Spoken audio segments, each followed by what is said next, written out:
Selamat sore Bunda. Sore. Bunda ngelihat berita yang baru masuk nih, Ricis mengajukan gugatan di PA Selatan. Dari Bunda sendiri ngelihatnya mungkin karena apa sih Bunda? Setelah sekian lama gonjang-ganjing berita soal hubungan mereka.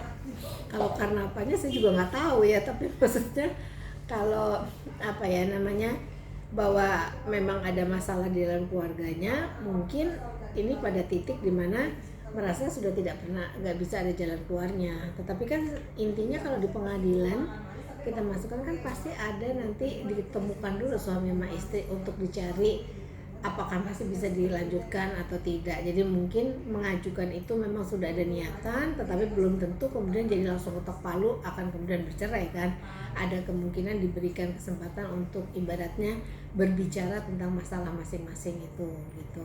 Kalau penyebabnya mungkin nggak ketahuan, tapi Pak seorang wanita atau seorang pria kalau dalam hubungan suami istri, dalam apa namanya, bukan hubungan suami tapi ibaratnya dalam perkawinan itu, kalau mau minta sesuatu untuk diselesaikan itu pasti sudah ada beberapa.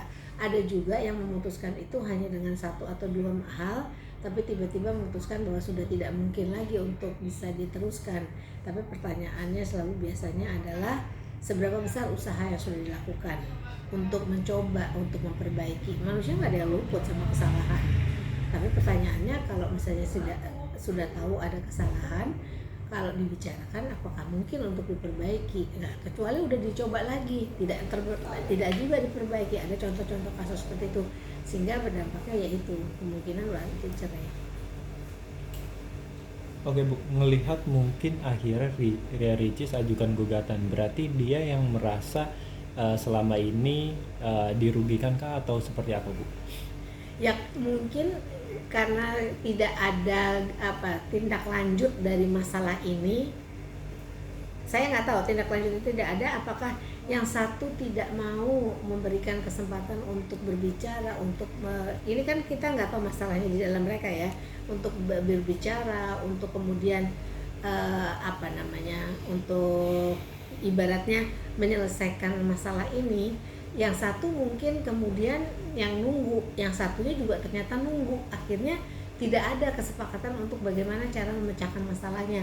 Dan pada waktu seseorang dalam satu keluarga itu ngerasa dia yang harus minta maaf, bukan saya, dia yang harus buka pembicaraan dulu, bukan saya. Nah itu pasti akan kemudian timbul bahwa karena egonya masing-masing yang mau dimenangkan, tidak ada jalan keluar gitu. Harusnya kan memang ada salah satu yang mengalah dulu untuk kemudian membuka jalur pembicaraan, komunikasi, agar ini bisa diselesaikan dengan baik gitu. Tidak berbicara secara agresif, misalnya marah-marah dan sebagainya, tidak juga submisif menyindir di sosial media atau apa, tapi betul-betul secara asertif menyatakan perasaan, pikiran dan keinginannya untuk mencari jalan keluar gitu. Tapi dari yang Ibu lihat sepertinya Ricis yang mau bercerai makanya dia gugat gitu atau seperti apa Bu? Ya kalau misalnya yang satu menggugat karena yang satu merasa ya udah fed up, udah nggak tahu lagi, nggak mungkin ada jalan keluar, tidak ada pembicaraan mungkin atau apa, ataupun mau diajak berbicara ada yang merasa gengsi, tidak mau, ya daripada nggak ada selesai. Atau misalnya menggugat dulu kemudian melihat bahwa apakah kita ini memang dalam introspeksinya dia nggak punya lagi kesamaan yang bisa untuk dipertahankan gitu. Ibu kemarin kan sempat umroh, niatnya itu kan untuk mendamaikan dari kakaknya sendiri, tapi tetap nggak bisa juga rujuk. Kenapa kira-kira Bu? Mungkin nggak mendapatkan jawaban dari umroh itu atau seperti apa ya Bu? Ya mungkin aja, tapi kan gini, orang kalau mau berbaik berbaikan lagi, itu kan harus ada keinginan dari kedua belah pihak, nggak bisa salah satu, harus ada kedua belah pihak. Kalau yang satu nggak membuka, ya nggak bisa terjadi satu pertemuan untuk bisa. Dan kalau menurut saya, kalau misalnya oleh orang-orang dekat sudah tidak bisa, mungkin pada waktu itu bisa ke konsultasi pada tentang perkawinan, kecuali memang nggak ada cinta lagi, nggak ada yang ingin dipertahankan lagi, maka memang akan sia-sia itu.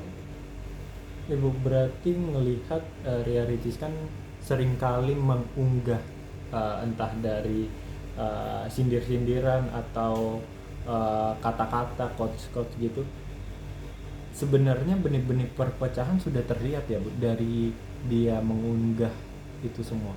Ya itu, eh, menurut saya memang sudah ada, tetapi cara komunikasinya itu namanya submisif. Kalau yang namanya nyindir dan sebagainya nggak sesuai dengan, nggak apa, sampai pada apa namanya, pokok permasalahannya gitu. Sebentar boleh. Ya itu, jadi kalau kita mengupload sesuatu di media sosial atau sosial media dan kemudian atau ngomong kepada orang tanpa tertuju, itu namanya nyindir, atau yang kalau di bahasa ilmu komunikasinya itu submisif, dimana nyindir itu tidak tepat kepada siapa yang dituju dan itu berdampaknya belum tentu positif. Makanya sebaiknya kalau ada masalah tidak masuk media sosial, tetapi masuk kepada hubungan percakapan antara dua orang itu harusnya, sehingga apapun yang diomongin itu kemudian menjadi cari cara untuk memperbaikinya. Dan kalau misalnya pada waktu pembicaraan juga tidak boleh agresif, tapi betul-betul asertif. Kalau agresif itu menyatakan perasaan, pikiran, dan keinginannya, tapi dengan cara bisa melukai orang yang bersangkutan, bisa dari cara bicaranya, ekspresinya, atau apa dengan marah-marah dan sebagainya. Tapi kalau asertif itu menyatakan perasaan dan pikirannya, tapi tidak menyakiti atau tidak membuat orang yang satu tidak nyaman gitu. Ibu, mungkin kira-kira faktor yang paling membuat Ricis gugat cerai apa sih Bu? Mungkinkah ekonomi seperti yang sering dibahaskan atau seperti apa? Waduh, kalau itu saya nggak tahu ya apa yang membuat, karena nggak semua rumah tangga kalau memang ekonomi antara suami dan istri itu tidak seimbang pasti akan kemudian cerai, belum tentu. Bisa saja daya ketangguhan orang untuk mempertahankan itu beda-beda juga gitu, sehingga bisa saja belum tentu karena faktor ekonomi.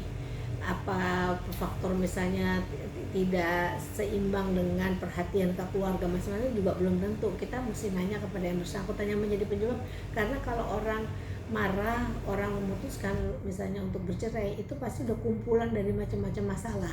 Nah, masalah mana yang kemudian men-trigger sampai dia kemudian mau menceraikan, itu yang harus kita pertanyakan. Ibu, dari mata psikolog melihat kemungkinan mediasi di persidangan berhasil sampai keduanya talak seperti apa Bu?